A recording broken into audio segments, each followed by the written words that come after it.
പെൺകുട്ടികൾ ഈ വീഡിയോ തട്ടി മാറ്റി കളയരുത് കേട്ടോ. മോളെ ടീച്ചർ പഠിത്തൊക്കെ എടുത്തി ശരല്ലേ? ആർക്കും ഒരു നല്ലൊരു ടീച്ചർ ആവാൻ ആഗ്രഹമില്ലാത്ത.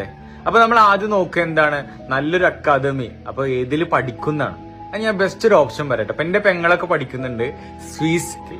അതായത് സ്വിസ് എന്ന് പറഞ്ഞു കഴിഞ്ഞാല് നമ്മുടെ യൂണിവേഴ്സിറ്റി അംഗീകൃതമുള്ളതാണ്. അറബിക് TTC, അതുപോലെ മോണ്ടിസറി TTC, അതുപോലെ പ്രീ പ്രൈമറി TTC. അപ്പൊ നിങ്ങൾക്കൊക്കെ പഠിക്കാൻ താല്പര്യം ഉണ്ടെന്നുണ്ടെന്നുണ്ടെങ്കിൽ താഴെ ഞാൻ നമ്പർ കൊടുക്കാം. അത്രയും 100% അടിപൊളി. നമ്മളൊക്കെ ആരെങ്കിലും ചോദിക്കൂല എവിടെ പഠിക്കണമെന്ന് ചോദിച്ചാൽ സ്വിസിൽ എന്ന് പറയുകയാണെന്നുണ്ടെങ്കിൽ ആർക്കും പറയാത്ത. അതെ, നമ്മൾ സ്വിസിലെ പഠിക്കുന്നതെന്ന് പറയുമ്പോൾ തന്നെ ഒരു അഭിമാനമാണ്. പിന്നെ കുറെ പേര് പറയുന്ന ഒരു കാര്യമാണ് ഫീസ് മൊത്തത്തിൽ അടക്കാനൊന്നും ഇല്ലല്ലോ. അപ്പൊ മൊത്തത്തിൽ ഫീസ് അടക്കേണ്ട ആവശ്യമില്ല.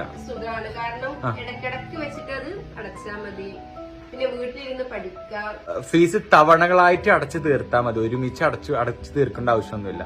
അപ്പൊ നല്ലൊരു ടീച്ചർ ആവട്ടെ. ടീച്ചർ ആവാനുള്ള എന്താ പറയാ, നിങ്ങളൊക്കെ വീട്ടിൽ വെറുതെ ഇരിക്കുന്ന ആൾക്കാരുണ്ടാവും കല്യാണം കഴിഞ്ഞാലൊക്കെ. അപ്പൊ ഓൺലൈനിലായിട്ട് പഠിക്കാൻ താല്പര്യമുള്ള ഒരു വിശ്വസ്തരമായ ഒരു ഒരുപാട് ആഗ്രഹമുള്ള ആൾക്കാരുണ്ടാവും. ഞാൻ ആ കൂട്ടത്തിലായിരുന്നു.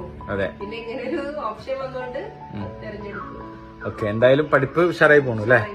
അപ്പൊ നിങ്ങളും നാളത്തെ ടീച്ചറും നല്ല ടീച്ചർമാരാവട്ടെ, അതും സ്വിസിലൂടെ. Thank you so much.